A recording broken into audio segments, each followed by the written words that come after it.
حضور اکرم صلی اللہ علیہ وآلہ وسلم کا ارشاد ہے، تمام اعمال کا دار و مدار نیت پر ہے، اور ہر عمل کا نتیجہ ہر انسان کو اس کی نیت کے مطابق ہی ملے گا۔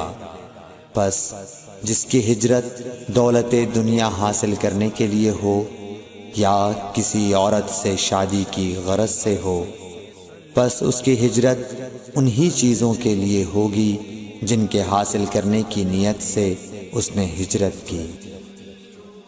صحیح بخاری حدیث نمبر 2۔ حضور اکرم صلی اللہ علیہ وآلہ وسلم نے فرمایا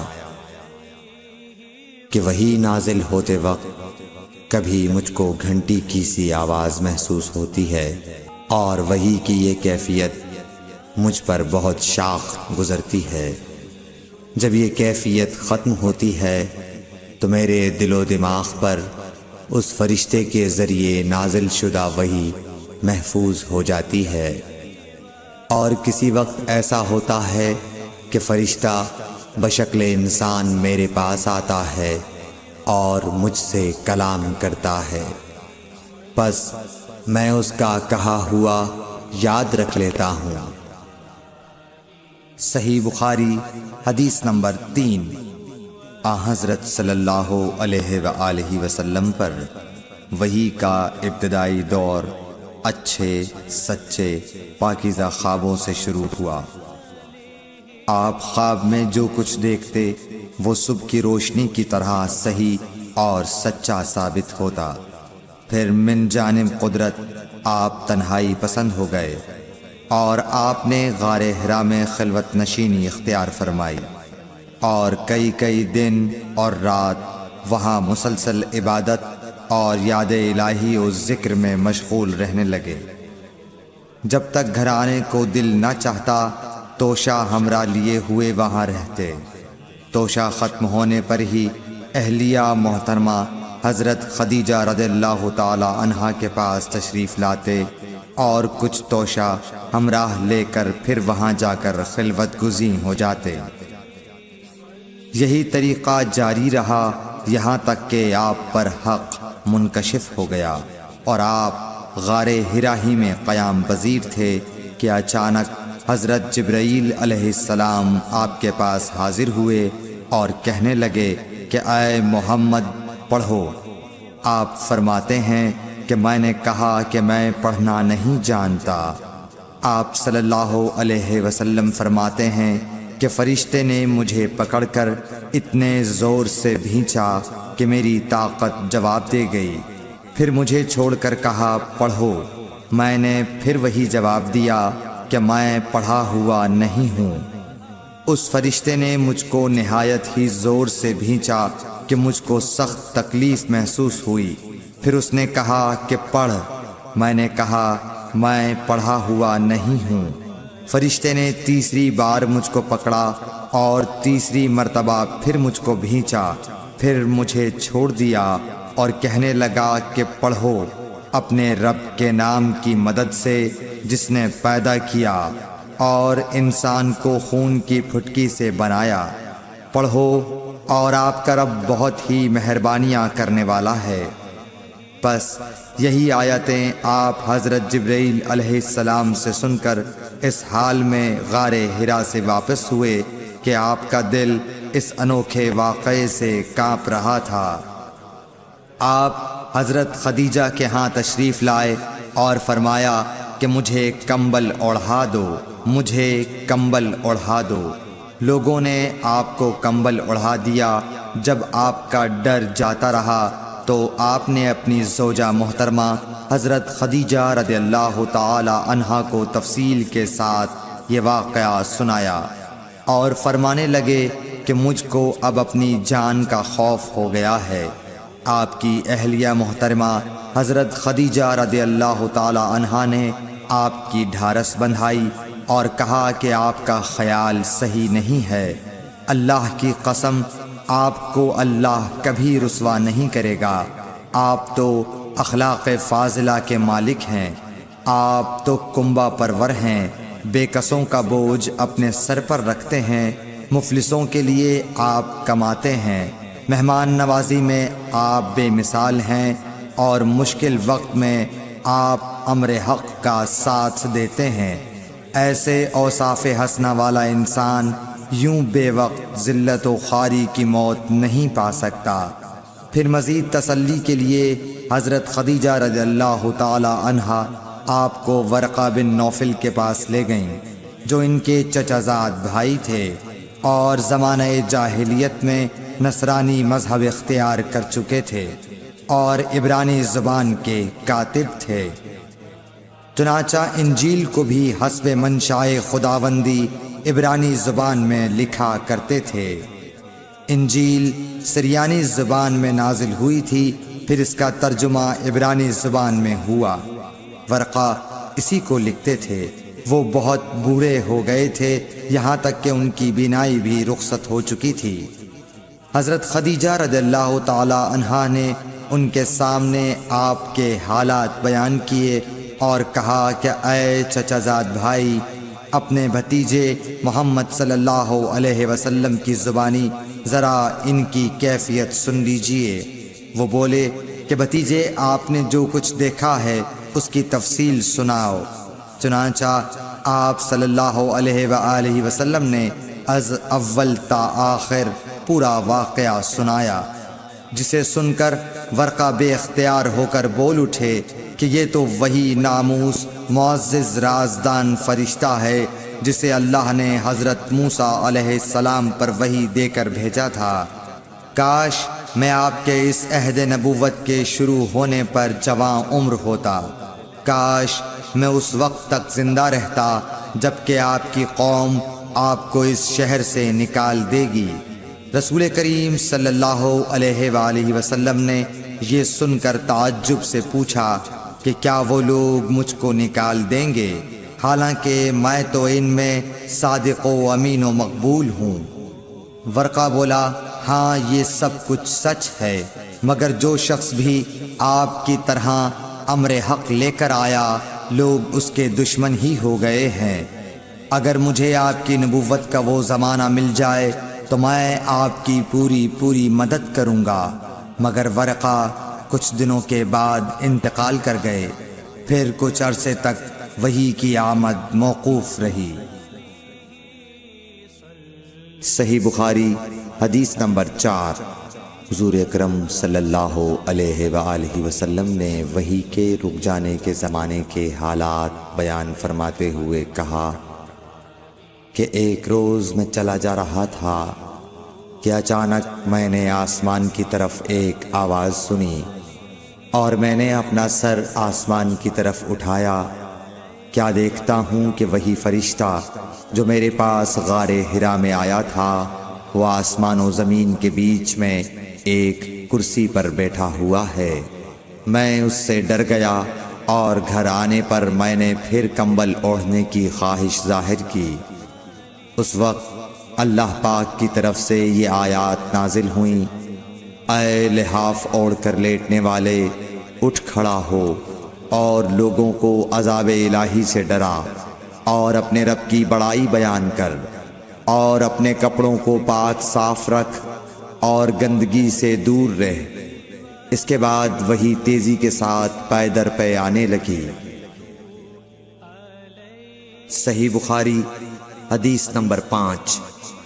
رسول اللہ صلی اللہ علیہ وآلہ وسلم نزول قرآن کے وقت بہت سختی محسوس فرمایا کرتے تھے، اور اس کی علامتوں میں سے ایک یہ تھی کہ یاد کرنے کے لیے آپ اپنے ہونٹوں کو ہلاتے تھے۔ ابن عباس رضی اللہ تعالیٰ عنہ نے کہا، میں اپنے ہونٹوں کو ہلاتا ہوں جس طرح آپ ہلاتے تھے۔ سعید کہتے ہیں، میں بھی اپنے ہونٹ ہلاتا ہوں جس طرح ابن عباس رضی اللہ تعالیٰ عنہ کو میں نے ہلاتے دیکھا۔ پھر انہوں نے اپنے ہونٹ ہلائے۔ ابن عباس رضی اللہ تعالیٰ عنہ نے کہا، پھر یہ آیت اتری کہ اے محمد، قرآن کو جلد جلد یاد کرنے کے لیے اپنی زبان نہ ہلاؤ، اس کا جمع کر دینا اور پڑھا دینا ہمارا ذمہ ہے۔ حضرت ابن عباس رضی اللہ تعالی عنہ کہتے ہیں یعنی قرآن آپ صلی اللہ علیہ وآلہ وسلم کے دل میں جما دینا اور پڑھا دینا ہمارے ذمے ہے۔ پھر جب ہم پڑھ چکے تو اس پڑھے ہوئے کی اتباع کرو۔ ابن عباس رضی اللہ تعالی عنہ فرماتے ہیں اس کا مطلب یہ ہے آپ اس کو خاموشی کے ساتھ سنتے رہو، اس کے بعد مطلب سمجھا دینا ہمارے ذمے ہے، پھر یقیناً یہ ہماری ذمہ داری ہے کہ آپ اس کو پڑھو یعنی اس کو محفوظ کر سکو۔ چنانچہ اس کے بعد جب آپ کے پاس حضرت جبرائیل علیہ السلام وحی لے کر آتے تو آپ توجہ سے سنتے، جب وہ چلے جاتے تو رسول اللہ صلی اللہ علیہ وسلم اس وحی کو اس طرح پڑھتے جس طرح حضرت جبرائیل علیہ السلام نے اسے پڑھا تھا۔ صحیح بخاری حدیث نمبر 6۔ رسول اللہ صلی اللہ علیہ وآلہ وسلم سب لوگوں سے زیادہ جواد سخی تھے، اور رمضان میں دوسرے اوقات کے مقابلے میں جب جبرائیل علیہ السلام آپ صلی اللہ علیہ وآلہ وسلم سے ملتے بہت ہی زیادہ جود و کرم فرماتے۔ جبرائیل علیہ السلام رمضان کی ہر رات میں آپ صلی اللہ علیہ وآلہ وسلم سے ملاقات کرتے اور آپ کے ساتھ قرآن کا دورہ کرتے۔ غرض حضرت صلی اللہ علیہ وآلہ وسلم لوگوں کو بھلائی پہنچانے میں بارش لانے والی ہوا سے بھی زیادہ جود و کرم فرمایا کرتے تھے۔ صحیح بخاری حدیث نمبر 7۔ ہرقل شاہ روم نے قریش کے قافلے میں ایک آدمی بلانے کو بھیجا، اور اس وقت یہ لوگ تجارت کے لیے ملک شام گئے ہوئے تھے، اور یہ وہ زمانہ تھا جب رسول اللہ صلی اللہ علیہ وسلم نے قریش اور ابو سفیان سے ایک وقتی عہد کیا ہوا تھا۔ جب ابو سفیان اور دوسرے لوگ ہرقل کے پاس ایلیا پہنچے جہاں ہرقل نے دربار طلب کیا تھا، اس کے گرد روم کے بڑے بڑے لوگ، علماء، وزراء و امراء بیٹھے ہوئے تھے۔ ہرقل نے ان کو اور اپنے ترجمان کو بلوایا، پھر ان سے پوچھا کہ تم میں سے کون شخص مدعی رسالت کا زیادہ قریبی عزیز ہے؟ ابو سفیان کہتے ہیں کہ میں بول اٹھا کہ میں اس کا سب سے زیادہ قریبی رشتہ دار ہوں۔ یہ سن کر ہرقل نے حکم دیا کہ اس ابو سفیان کو میرے قریب لا کر بٹھاؤ اور اس کے ساتھیوں کو اس کی پیٹھ کے پیچھے بٹھا دو۔ پھر اپنے ترجمان سے کہا کہ ان لوگوں سے کہہ دو کہ میں ابو سفیان سے اس شخص یعنی محمد صلی اللہ علیہ وسلم کے حالات پوچھتا ہوں، اگر یہ مجھ سے کسی بات میں جھوٹ بول دے تو تم اس کا جھوٹ ظاہر کر دینا۔ ابو سفیان کا قول ہے کہ خدا کی قسم اگر مجھے یہ غیرت نہ آتی کہ یہ لوگ مجھ کو جھٹلائیں گے تو میں آپ صلی اللہ علیہ وسلم کی نسبت ضرور غلط گوئی سے کام لیتا۔ خیر، پہلی بات جو ہرقل نے مجھ سے پوچھی وہ یہ کہ اس شخص کا خاندان تم لوگوں میں کیسا ہے؟ میں نے کہا وہ تو بڑے اونچے عالی نسب والے ہیں۔ کہنے لگا اس سے پہلے بھی کسی نے تم لوگوں میں ایسی بات کہی تھی؟ میں نے کہا نہیں۔ کہنے لگا اچھا اس کے بڑوں میں کوئی بادشاہ ہوا ہے؟ میں نے کہا نہیں۔ پھر اس نے کہا بڑے لوگوں نے اس کی پیروی اختیار کی ہے یا کمزوروں نے؟ میں نے کہا نہیں، کمزوروں نے۔ پھر کہنے لگا اس کے تابعدار روز بڑھتے جاتے ہیں یا کوئی ساتھی پھر بھی جاتا ہے؟ میں نے کہا نہیں۔ کہنے لگا کیا اپنے اس دعوی نبوت سے پہلے کبھی کسی بھی موقع پر اس نے جھوٹ بولا ہے؟ میں نے کہا نہیں، اور اب ہماری اس سے صلح کی ایک مقررہ مدت ٹھہری ہوئی ہے، معلوم نہیں وہ اس میں کیا کرنے والا ہے۔ ابو سفیان کہتے ہیں میں اس بات کے سوا اور کوئی جھوٹ اس گفتگو میں شامل نہ کر سکا۔ ہرقل نے کہا کیا تمہاری اس سے کبھی لڑائی بھی ہوئی ہے؟ ہم نے کہا کہ ہاں۔ بولا پھر تمہاری اور اس کی جنگ کا کیا حال ہوتا ہے؟ میں نے کہا لڑائی ڈول کی طرح ہے، کبھی وہ ہم سے میدان جنگ جیت لیتے ہیں اور کبھی ہم ان سے جیت لیتے ہیں۔ ہرقل نے پوچھا، وہ تمہیں کس بات کا حکم دیتا ہے؟ میں نے کہا، وہ کہتا ہے کہ صرف ایک اللہ ہی کی عبادت کرو، اس کا کسی کو شریک نہ بناؤ، اور اپنے باپ دادا کی شرک کی باتیں چھوڑ دو، اور ہمیں نماز پڑھنے، سچ بولنے، پرہیزگاری اور صلہ رحمی کا حکم دیتا ہے۔ یہ سب سن کر پھر ہرقل نے اپنے ترجمان سے کہا کہ ابو سفیان سے کہہ دے کہ میں نے تم سے اس کا نسب پوچھا تو تم نے کہا کہ وہ ہم سے عالی نسب ہے، اور پیغمبر اپنی قوم میں عالی نسب ہی بھیجے جایا کرتے ہیں۔ میں نے تم سے پوچھا کہ دعویٰ نبوت کی یہ بات تمہارے اندر اس سے پہلے کسی اور نے بھی کہی تھی؟ تو تم نے جواب دیا کہ نہیں۔ تب میں نے اپنے دل میں کہا کہ اگر یہ بات اس سے پہلے کسی اور نے کہی ہوتی تو میں سمجھتا کہ اس شخص نے بھی اسی بات کی تقلید کی ہے جو پہلے کہی جا چکی ہے۔ میں نے تم سے پوچھا کہ اس کے بڑوں میں کوئی بادشاہ بھی گزرا ہے تو تم نے کہا کہ نہیں۔ تو میں نے دل میں کہا کہ ان کے بزرگوں میں سے کوئی بادشاہ ہوا ہوگا تو کہہ دوں گا کہ وہ شخص اس بہانے اپنے آباء و اجداد کی بادشاہت اور ان کا ملک دوبارہ حاصل کرنا چاہتا ہے۔ اور میں نے تم سے پوچھا کہ اس بات کے کہنے یعنی پیغمبری کا دعویٰ کرنے سے پہلے تم نے کبھی اس کو دروغ گوئی کا الزام لگایا ہے؟ تم نے کہا کہ نہیں۔ تو میں نے سمجھ لیا کہ جو شخص آدمیوں کے ساتھ دروغ گوئی سے بچے وہ اللہ کے بارے میں کیسے جھوٹی بات کہہ سکتا ہے؟ اور میں نے تم سے پوچھا کہ بڑے لوگ اس کے پیرو ہوتے ہیں یا کمزور آدمی؟ تم نے کہا کمزوروں نے اس کی اتباع کی ہے۔ تو دراصل یہی لوگ پیغمبروں کے متبعین ہوتے ہیں۔ اور میں نے تم سے پوچھا کہ اس کے ساتھی بڑھ رہے ہیں یا کم ہو رہے ہیں؟ تم نے کہا کہ وہ بڑھ رہے ہیں، اور ایمان کی کیفیت یہی ہوتی ہے حتیٰ کہ وہ کامل ہو جاتا ہے۔ اور میں نے تم سے پوچھا کہ آیا کوئی شخص اس کے دین سے ناخوش ہو کر مرتد بھی ہو جاتا ہے؟ تم نے کہا نہیں۔ تو ایمان کی خاصیت بھی یہی ہے، جن کے دلوں میں اس کی مسرت رچ بس جائے وہ اس سے لوٹا نہیں کرتے۔ اور میں نے تم سے پوچھا کہ آیا وہ کبھی عہد شکنی کرتے ہیں؟ تم نے کہا نہیں۔ پیغمبروں کا یہی حال ہوتا ہے، وہ عہد کی خلاف ورزی نہیں کرتے۔ اور میں نے تم سے کہا کہ وہ تم سے کس چیز کے لیے کہتے ہیں؟ تم نے کہا کہ وہ ہمیں حکم دیتے ہیں کہ اللہ کی عبادت کرو، اس کے ساتھ کسی کو شریک نہ ٹھہراؤ، اور تمہیں بتوں کی پرستش سے روکتے ہیں، سچ بولنے اور پرہیزگاری کا حکم دیتے ہیں۔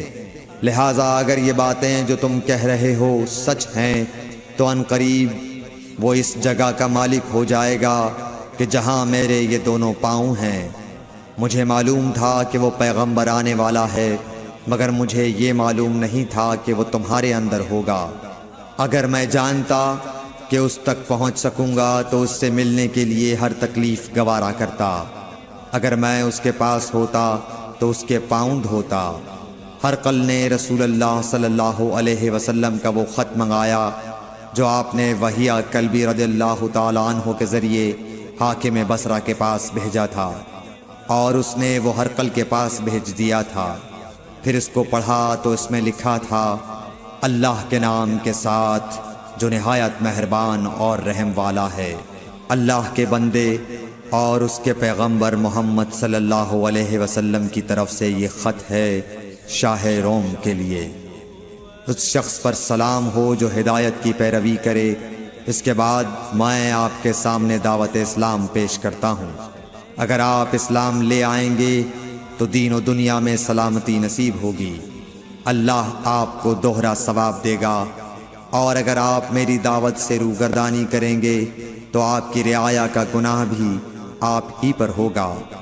اور اے اہل کتاب، ایک ایسی بات پر آ جاؤ جو ہمارے اور تمہارے درمیان یکساں ہے، وہ یہ کہ ہم اللہ کے سوا کسی کی عبادت نہ کریں اور کسی کو اس کا شریک نہ ٹھہرائیں، اور نہ ہم میں سے کوئی کسی کو خدا کے سوا اپنا رب بنائے۔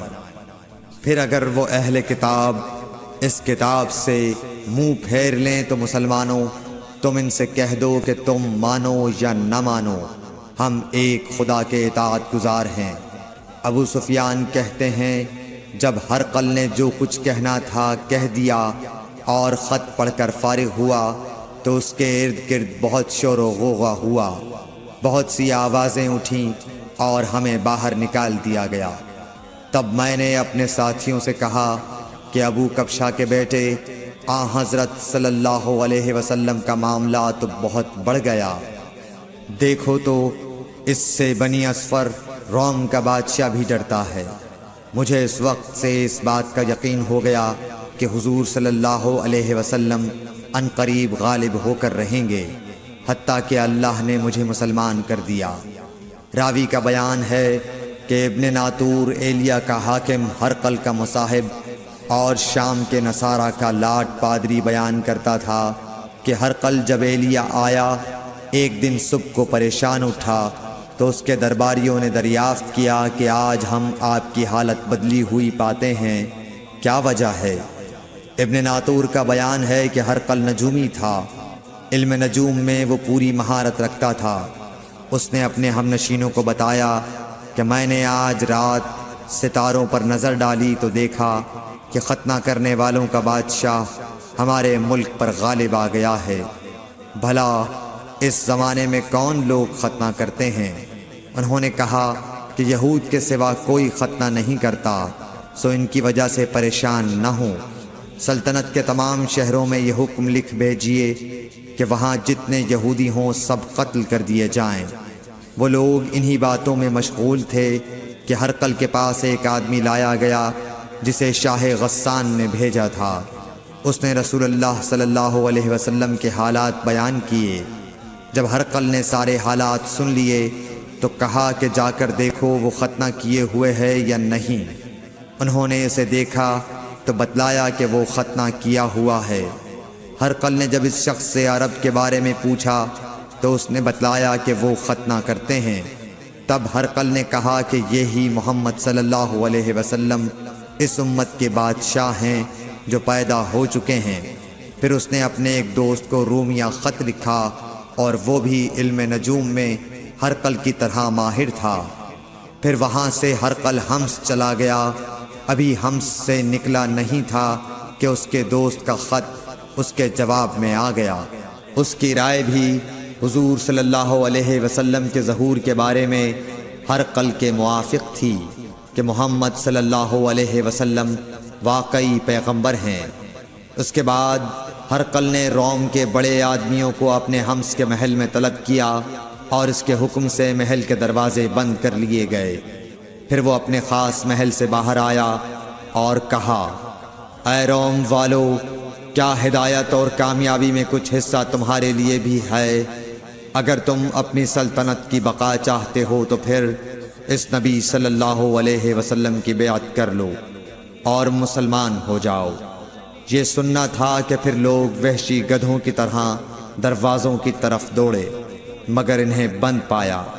آخر جب ہرقل نے اس بات سے ان کی یہ نفرت دیکھی اور ان کے ایمان لانے سے مایوس ہو گیا تو کہنے لگا کہ ان لوگوں کو میرے پاس لاؤ۔ جب وہ دوبارہ آئے تو اس نے کہا، میں نے جو بات کہی تھی اس سے تمہاری دینی پختگی کی آزمائش مقصود تھی، سو وہ میں نے دیکھ لی۔ تب یہ بات سن کر وہ سب کے سب اس کے سامنے سجدے میں گر پڑے اور اس سے خوش ہو گئے۔ بالآخر ہرقل کی آخری حالت یہی رہی۔ صحیح بخاری